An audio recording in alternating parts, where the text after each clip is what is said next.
एक बार की बात है। एक गांव में एक बूढ़ा आदमी रहता था।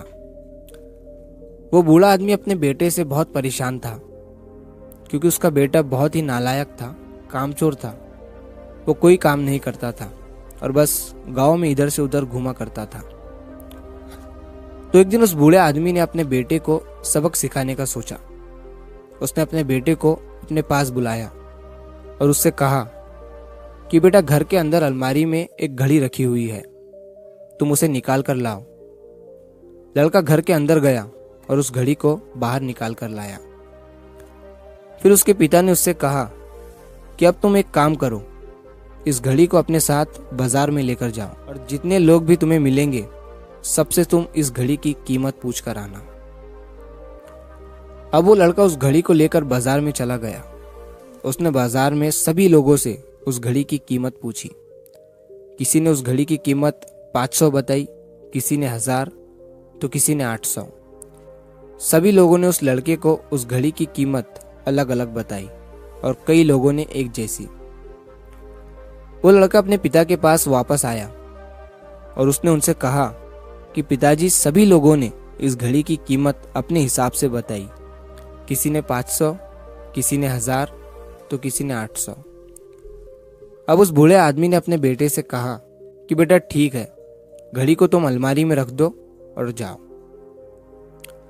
अब अगले दिन फिर से उस बूढ़े आदमी ने अपने बेटे को अपने पास बुलाया और उसे फिर से अलमारी से घड़ी लाने को कहा। लड़का फिर जाता है और अलमारी से घड़ी निकाल कर लाता है। और अब उस बूढ़े आदमी ने अपने बेटे से कहा कि बेटा जाओ और आज तुम इस घड़ी के अंदर जो समय चल रहा है उसकी कीमत।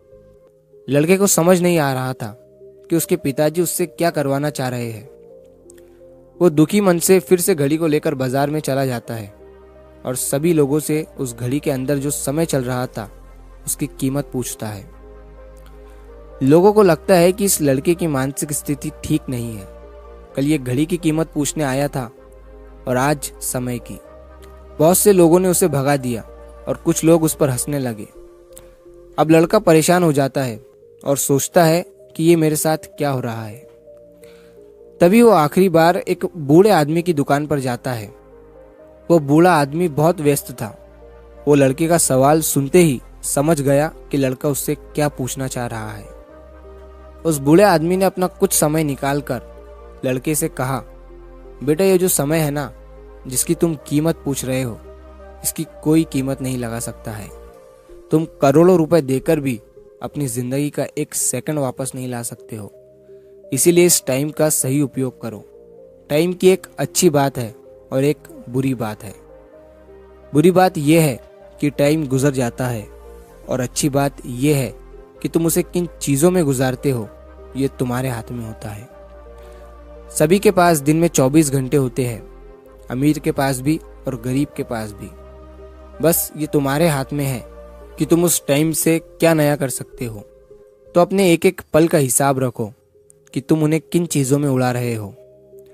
उस बूढ़े आदमी की बात सुनकर उस लड़के की आंखें खुल सी गई, मानो उसमें एक बड़ा बदलाव सा आ गया हो। और फिर वो अपने पिताजी के पास उस घड़ी को लेकर गया और उन्हें सारी बात बताई। और उस दिन के बाद से उस लड़के की जिंदगी बदल गई। दोस्तों, कहते हैं कि टाइम सबके लिए फ्री है, लेकिन वो प्राइसलेस है। वो कीमती है। तुम उसे खरीद नहीं सकते, लेकिन तुम उसे इस्तेमाल कर सकते हो। तुम उसे रख नहीं सकते हो, लेकिन तुम उसे स्पेंड कर सकते हो। और अगर एक बार तुम इसे गवा देते हो तो तुम इसे कभी भी वापस नहीं पा सकते हो। तो अपने टाइम का सही उपयोग करो। तो अगर आप इस कहानी को और भी लोगों तक पहुंचाना चाहते हो तो इस वीडियो को लाइक करें, ताकि YouTube इस वीडियो को और भी लोगों तक पहुंचाए। और अगर कहानी अच्छी लगी हो तो हमारे चैनल को सब्सक्राइब जरूर करिए। मिलता हूँ मैं अगली बार इसी तरह की कहानी के साथ। तो सब्र करो, शुक्र करो और जिंदगी में आगे बढ़ो।